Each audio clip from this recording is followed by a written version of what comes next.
जय Jagannath. Ravindra education YouTube channel को समस्त को शुभ अभिनंदन। आशा प्रभुंकर करुणारू समस्ते भलरे रही मोर यूट्यूब चैनल सहित जोड़ी हो रही था।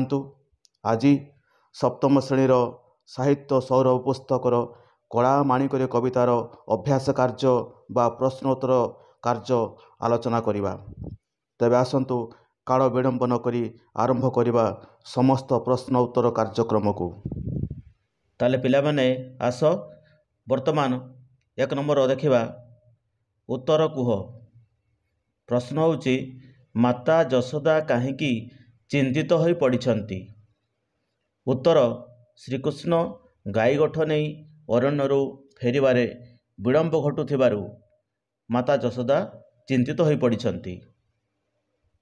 प्रश्न नंबर ख श्रीकृष्ण को केउं खाद्य रुचु नथिला।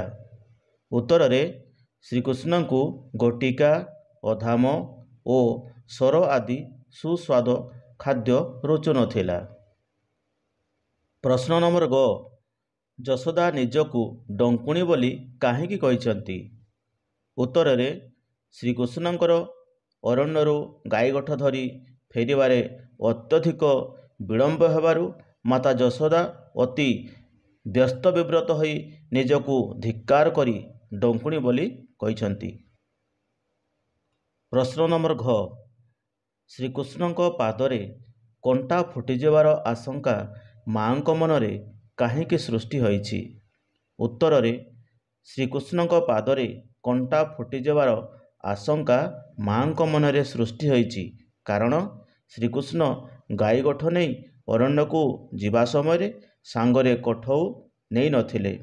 तेणु कठौ बिना कमल पादरे कंटा फुटिଯିबार आशंका माँक मनरे सृष्टि होईछि। तबे पिला माने वर्तमान 2 नंबर प्रश्न को देखिबा। 2 बा 3टी वाक्य उत्तर दियो। प्रश्न नंबर क श्रीकृष्ण को कला माणिक कहिबार तात्पर्य कौन। उत्तर रे माणिक होउछि एक मूल्यवान रत्न। यह देखिबाकू बहुत सुंदर। ठीक सही परी श्रीकृष्ण थिले माता यशोदांक पाई मूल्यवान ओ सुंदर। श्रीकृष्णंक शरीरर रंग कला होइथिबारु माता यशोदा स्नेहरे तांकू कला माणिक बोली संबोधन करिछंती। प्रश्न नंबर ख पुअर केउं सबु कार्य मने पकाई माँ भाड़ी होउछंती। उत्तर श्रीकृष्णंकर अंधार को भय करिबा, गोटिका अधाम और सर आदि खाद्य न रुचिबा, नाची नाची मातांकू लवणी लांच मागिबा, एही सबु सुलभ कार्यगुड़िक मने पकाई माँ भाड़ी होउछंती। प्रश्न नंबर ग माँकर हृदय ताप विनाश करिबारे श्रीकृष्ण हरिचंदन परी थिले बोली कहिबार कारण कौन। उत्तर ग्रीष्म काल रे शरीर को शीतल करिबा पई चंदन लगा जाए, फलरे हृदयर ताप और दहन को यह शांत करिथाए। ठीक सही परी माता यशोदांक हृदयर दुख रूपक ताप और दहन को विनाश करिबा पई श्रीकृष्ण हरिचंदन सदृश थिले बोली एहीपरी कहाଯାଇଛି। प्रश्न नंबर घ श्रीकृष्ण किपरि यशोदांकर सुखर कारण थिले। उत्तर रे वृद्ध काल रे श्रीकृष्ण थिले माता यशोदांकर एकमात्र संतान। तांको पाई थिले नयनर प्रतिमा, जीवर जीवन एवं हृदयर रत्नहार सदृश। तेणु श्रीकृष्ण ए सबु कारण पाई तांको जीवनर समस्त सुखर कारण थिले।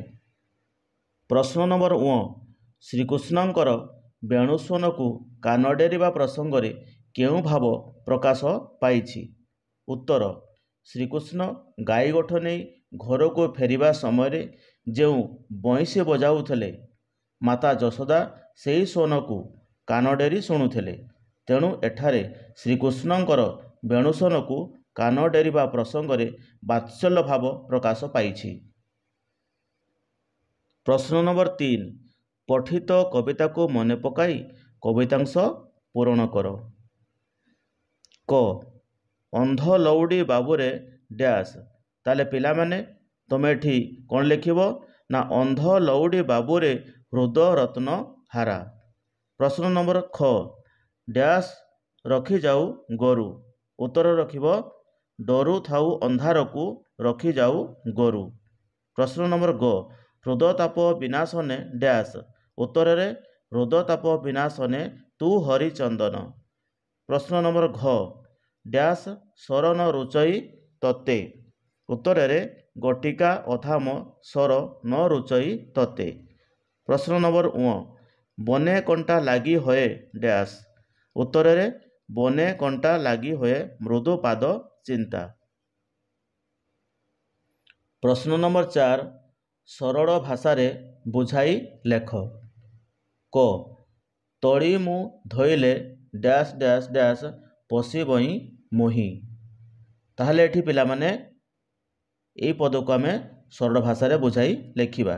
ତେବେ ଦେଖ ଉକ୍ତ ପଦ୍ୟାଂଶଟି ପଠିତ ସାହିତ୍ୟ ବହିର କବି ଅଭିମନ୍ୟୁ ସାମନ୍ତ ସିଂହାରଙ୍କ ଦ୍ୱାରା ରଚିତ ବିଦଗ୍ଧ ଚିନ୍ତାମଣି କାବ୍ୟର 67 ଛାନ୍ଦରୁ ଉଦ୍ଧୃତ କଳାମାଣିକରେ କବିତାରୁ ଆସିଅଛି। ଏଠାରେ ମାତା ଯଶୋଦାଙ୍କର ବାଲ୍ୟ କୃଷ୍ଣଙ୍କ ପ୍ରତି ମମତା ବା ବାତ୍ସଲ୍ୟ ମମତା ବିଷୟରେ କବି ବର୍ଣ୍ଣନା କରିଛନ୍ତି। ଶ୍ରୀକୃଷ୍ଣଙ୍କର ଗାଈଗୋଠ ଧରି ଘରକୁ ଫେରିବାକୁ ବିଳମ୍ବ ହେବାରୁ ମାତା ଯଶୋଦାଙ୍କ ମନରେ ବିଭିନ୍ନ ପ୍ରକାର ଆଶଙ୍କା ଦେଖାଦେଇଛି। ଶ୍ରୀକୃଷ୍ଣଙ୍କର ବାଲ୍ୟ ଚପଳତାକୁ ମନେ ପକାଇ ଝୁରି ହେଉଛନ୍ତି। ସେ ଧୂଳି ବାଲିରେ ଖେଳିବା ସମୟରେ ମା ତାଙ୍କୁ ସ୍ନେହରେ କୋଳେଇ ଧରିବା ସମୟରେ ଶ୍ରୀକୃଷ୍ଣ ମାଙ୍କର ଶରୀରର ମାତୃତ୍ୱକୁ ଅନୁଭବ କରି ଦେହରେ ଲାଗିଯାଆନ୍ତି। ସତେ ଯେମିତି ଶ୍ରୀକୃଷ୍ଣ ଦୁର୍ବଳ ହୋଇଯାଇଛନ୍ତି। ତେଣୁ ମାତା ଯଶୋଦା ଶ୍ରୀକୃଷ୍ଣଙ୍କର ଦୁର୍ବଳ ଶରୀରକୁ କୋଳେଇବାରେ କାହିଁକି ବା ମନା କରିବେ, କାହିଁକି ବା ବାଧା ଦେବେ? କାରଣ ଶ୍ରୀକୃଷ୍ଣ ତାଙ୍କ ହୃଦୟର ପ୍ରାଣ ଥିଲେ, ନୟନର ପ୍ରତିମା ଥିଲେ। ବାସ୍ତବରେ କବିଙ୍କର ରଚନାତ୍ମକ ଶୈଳୀ ହୃଦୟସ୍ପର୍ଶୀ ହୋଇପାରିଛି। ପ୍ରଶ୍ନ ନମ୍ବର ଖ ସରଳାର୍ଥ ନେଲୁ ନାହିଁ କାହିଁ ଡ୍ୟାସ୍ ଡ୍ୟାସ୍ ଡ୍ୟାସ୍ ମୃଦୁ ପାଦ ଚିନ୍ତା। ପଠିତ ପଦ୍ୟାଂଶଟି ସାହିତ୍ୟ ସୌରଭ ବହିର କବି ଅଭିମନ୍ୟୁ ସାମନ୍ତ ସିଂହାରଙ୍କ ଦ୍ୱାରା ରଚିତ ବିଦଗ୍ଧ ଚିନ୍ତାମଣି କାବ୍ୟର 67 ଛାନ୍ଦରୁ ଉଦ୍ଧୃତ କଳାମାଣିକରେ କବିତାରୁ ଆନୀତ ହୋଇଅଛି। ଏଠାରେ ଶ୍ରୀକୃଷ୍ଣ ବନକୁ କଠଉ ଓ ଛତା ନ ନେବାରୁ ମାତା ଯଶୋଦା କିପରି ବିବ୍ରତ ହୋଇଛନ୍ତି ତାହା ବର୍ଣ୍ଣନା କରାଯାଇଛି। ଶ୍ରୀକୃଷ୍ଣ ଗାଈଗୋଠ ଧରି ଘରକୁ ଫେରିବାକୁ ବିଳମ୍ବ କରୁଥିବାରୁ ମାତା ଯଶୋଦାଙ୍କ ମନରେ ଆଶଙ୍କା ଖେଳିଯାଇ ବ୍ୟସ୍ତ ବିବ୍ରତ ହୋଇପଡ଼ିଛନ୍ତି। ଶ୍ରୀକୃଷ୍ଣ ଅରଣ୍ୟକୁ ଗଲାବେଳେ ପ୍ରତିଦିନ କଠଉ ଓ ଛତା ସାଙ୍ଗରେ ନିଅନ୍ତି, କିନ୍ତୁ ଆଜି ସେ କଠଉ ଓ ଛତା ନେବାକୁ ଭୁଲି ଯାଇଛନ୍ତି। ତେଣୁ ମାଙ୍କ ମନରେ ବାତ୍ସଲ୍ୟ ମମତା ଖେଳିଯାଇ ଝୁରି ହେଉଛନ୍ତି। ଖାଲି ପାଦରେ ଅରଣ୍ୟଯାକ ବୁଲୁଥିବ, ତା କୋମଳ ପାଦରେ କଣ୍ଟା ଫୁଟି ରକ୍ତ ଝରଝର ହୋଇ ଝରି ପଡ଼ୁଥିବ। ପୁଣି ମଧ୍ୟାହ୍ନ ସମୟରେ ସୂର୍ଯ୍ୟଙ୍କର ପ୍ରଖର କିରଣ ଦେହରେ ବାଜି ଗମ ଗମ ହୋଇ ଝାଳ ବାହାରୁଥିବ। ମାତା ଯଶୋଦାଙ୍କ ମନରେ ବ୍ୟସ୍ତତା ଦେଖାଦେଇଛି। ତେଣୁ ଏହିସବୁ କଥାକୁ ମାତା ଚିନ୍ତା କରି ଦୁଃଖରେ ଭାଙ୍ଗି ପଡ଼ିଛନ୍ତି। ବାସ୍ତବରେ କବିଙ୍କର ବର୍ଣ୍ଣନା ଅତି ସରସ ସୁନ୍ଦର ହୋଇପାରିଛି। ପ୍ରଶ୍ନ ନମ୍ବର 5 ତାହେଲେ ପିଲାମାନେ ଆସ ବର୍ତ୍ତମାନ ଆମେ ଦେଖିବା ଅସଜଡ଼ା ପଦକୁ ସଜାଡ଼ି ଲେଖ। ପ୍ରଶ୍ନ ନମ୍ବର କ ତୁ ତୁ ବିନା ସନେ ଏକୋଇ ବୃଦ୍ଧ କାଳେ ଚନ୍ଦନ ହୃଦତାପ ହରିଚନ୍ଦନ ମୋହର। ତାହେଲେ ଆମେ କ'ଣ କରିବା, ଏ ଯେଉଁ ଅସଜଡ଼ା ପଦ ସବୁ ରହିଛି ତାକୁ ଆମେ ସଜାଡ଼ି ଲେଖିବା। ତାହେଲେ ଉତ୍ତର ଦେଖିବା କ'ଣ ହେବ, ବୃଦ୍ଧ କାଳେ ତୁ ମୋହର ଏକୋଇ ନନ୍ଦନ ହୃଦତାପ ବିନାଶନେ ତୁ ହରିଚନ୍ଦନ। ବର୍ତ୍ତମାନ ଯିବା ତାହେଲେ ପ୍ରଶ୍ନ ନମ୍ବର ଖକୁ ଠିକ୍ ସେଇଭଳିଆ ଅସଜଡ଼ା ପଦକୁ ସଜାଡ଼ି ଲେଖିବା। ଶ୍ରୁତିକି ଡଙ୍କୁଣି ବନକୁ ମାତିବାର ଶୁଭୁଛି ଛାଡ଼ିଦେଲି ନିଶାଚର କାହିଁକି ମୁଁ। ଉତ୍ତର ଲେଖିବା ପିଲାମାନେ, ନିଶାଚର ମାତିବାର ଶୁଭୁଛି ଶ୍ରୁତିକି ମୁଁ ଡଙ୍କୁଣି ଛାଡ଼ିଦେଲି ବନକୁ କାହିଁକି। ପ୍ରଶ୍ନ ନମ୍ବର 6 କ'ଣ କହିଛି, ଯଶୋଦା ଶ୍ରୀକୃଷ୍ଣଙ୍କୁ କ'ଣ କ'ଣ ସମ୍ବୋଧନ କରି ଡାକିଛନ୍ତି ସେହି ନାମ ଗୁଡ଼ିକ ଲେଖ। ତାହେଲେ ମାତା ଯଶୋଦା ଶ୍ରୀକୃଷ୍ଣଙ୍କୁ କ'ଣ କ'ଣ ସମ୍ବୋଧନ କରି ଡାକିଛନ୍ତି ତାହାର ଉତ୍ତରରେ ଲେଖିବା, ଅନ୍ଧ ଲଉଡ଼ି, ହୃଦର ରତ୍ନହାରା, ନୟନ ପ୍ରତିମା, ଜୀବ ଜୀବନ ଓ କଳାମାଣିକ ବୋଲି ସମ୍ବୋଧନ କରି ଡାକିଛନ୍ତି। ପ୍ରଶ୍ନ ନମ୍ବର 7 ପିଲାମାନେ ରେଖାଙ୍କିତ ଶବ୍ଦଗୁଡ଼ିକର ଅର୍ଥ ଲେଖ। ଯେଉଁ ଶବ୍ଦରେ ଗାର ପଡ଼ିଛି ସେହି ଶବ୍ଦର ଅର୍ଥ ଆମେ ଲେଖିବା। କରେ ଲେଖାଯାଇଛି ଦେଖ, ନିଧନ ସଂଖାଡ଼ି ମୋର ଦରିଦ୍ର ପସରା। ଏଠାରେ ନିଧନ ତଳେ ଗାର ପଡ଼ିଛି, ତେଣୁ ଏ ନିଧନର ଅର୍ଥ କ'ଣ? ନିଧନର ଅର୍ଥ ହେଉଛି ଧନହୀନ। ପ୍ରଶ୍ନ ନମ୍ବର ଖ, ବୃଦ୍ଧ କାଳେ ତୁ ମୋହର ଏକୋଇ ନନ୍ଦନ।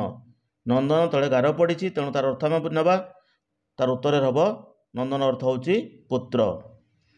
ପ୍ରଶ୍ନ ନମ୍ବର ଗ, ଗୋଟିକା ଅଧାମ ସ୍ୱର ନ ରୁଚଇ ତତେ। ଏଠି ଅଧାମ ତଳେ ଗାର ପଡ଼ିଛି ପିଲାମାନେ, ତେଣୁ ଏହି ଶବ୍ଦର ଅର୍ଥ ଆମେ ବୁଝିବା।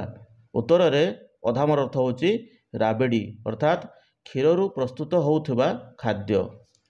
କ୍ଷୀରରୁ ପ୍ରସ୍ତୁତ ହେଉଥିବା ଖାଦ୍ୟ। ବର୍ତ୍ତମାନ ଯିବା ଘ ନମ୍ବରକୁ। ବନେ କଣ୍ଟା ଲାଗି ହୋଏ ମୃଦୁ ପାଦ ଚିନ୍ତା। ମୃଦୁ ଶବ୍ଦ ତଳେ ଗାର ପଡ଼ିଛି, ତେଣୁ ଏ ଯେଉଁ ମୃଦୁର ଅର୍ଥ ଆମେ ବୁଝିବା। ତେବେ ମୃଦୁର ଅର୍ଥ କ'ଣ ଉତ୍ତରରେ ଆସିବ? ନରମ ବା କୋମଳ। ପ୍ରଶ୍ନ ନମ୍ବର ମ ସେହିଭଳି ବାର ବାର ବାରୁଥାଇ ଯିବା ପାଇଁ ବନେ। ବାରୁଥାଇ, ବାରୁଥାଇର ଅର୍ଥ ହେବ ମନା କରିବା। ଉତ୍ତରରେ ଲେଖିବା ଆମେ କ'ଣ? ମନା କରିବା।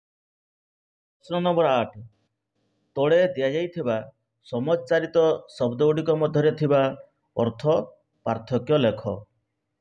ଯେପରି ବେଶୀ, ବେଶୀ, ତାହେଲେ ପ୍ରଥମ ବେଶୀର ଅର୍ଥ ହେବ ଅଧିକ, ଆଉ ଦ୍ୱିତୀୟ ବେଶୀର ଅର୍ଥ ହେବ ବେଶଧାରୀ। ସେହିପରି ନିଧନ, ନିଧନ, ପ୍ରଥମ ନିଧନର ଅର୍ଥ ହେବ ଧନହୀନ ବା ଦରିଦ୍ର, ଦ୍ୱିତୀୟ ନିଧନର ଅର୍ଥ ହେବ ମୃତ୍ୟୁ। ସେହିପରି ଶ୍ରୁତି, ଶ୍ରୁତି, ପ୍ରଥମ ଶ୍ରୁତିର ଅର୍ଥ ଆସିବ କାନ ଏବଂ ଦ୍ୱିତୀୟ ଶ୍ରୁତିର ଅର୍ଥ ଆସିବ ଶୁଣିବା। ସେହିପରି ନିଶା, ନିଶା, ପ୍ରଥମ ନିଶାର ଅର୍ଥ ରାତି ଏବଂ ଦ୍ୱିତୀୟ ନିଶାର ଅର୍ଥ ହେଉଛି ମଦ୍ୟପାନ କରିବା। ସେହିପରି ବର, ବର, ପ୍ରଥମ ବରର ଅର୍ଥ ହେଉଛି ଆଶୀର୍ବାଦ, ଦ୍ୱିତୀୟ ବର ଅର୍ଥ ହେଉଛି ସ୍ୱାମୀ। ତାହେଲେ ବର୍ତ୍ତମାନ ଦେଖିବା 9 ନମ୍ବର ପ୍ରଶ୍ନ। ତଳ ଲିଖିତ ଶବ୍ଦଗୁଡ଼ିକର 2ଟି ଲେଖାଏଁ ପ୍ରତିଶବ୍ଦ ଲେଖ। କାନନ, ବଣ, ଅରଣ୍ୟ। ଦରିଦ୍ର, ଧନହୀନ, ଦୀନ। ନୟନ, ଚକ୍ଷୁ, ଆଖି। ଜନନୀ, ମା, ମାତା। ଲଉଡ଼ି, ବାଡ଼ି, ଯଷ୍ଟି। ଯଦି ମୋର ଏହି ଛୋଟ ପ୍ରୟାସଟି ଆପଣମାନଙ୍କୁ ଭଲ ଲାଗୁଥାଏ, ତେବେ ଏହି ଭିଡ଼ିଓଟିକୁ ଆପଣଙ୍କର ସାଙ୍ଗସାଥିମାନଙ୍କୁ ସେୟାର କରିବା ସଙ୍ଗେ ସଙ୍ଗେ ହୃଦୟରୁ ଗୋଟିଏ ଲାଇକ୍, କମେଣ୍ଟ ଏବଂ ସବସ୍କ୍ରାଇବ୍ କରି ପାଖରେ ଥିବା ବେଲ୍ ଆଇକନ୍କୁ ପ୍ରେସ୍ କରିଦେବାକୁ ଭୁଲିବେ ନାହିଁ। ଫଳରେ ମୋର ଏହିପରି ନୂଆ ନୂଆ ଭିଡ଼ିଓ ସର୍ବପ୍ରଥମେ ଦେଖିପାରିବେ। ଧନ୍ୟବାଦ। ଜୟ ହିନ୍ଦ, ଜୟ ଭାରତ, ଜୟ ଶିକ୍ଷା।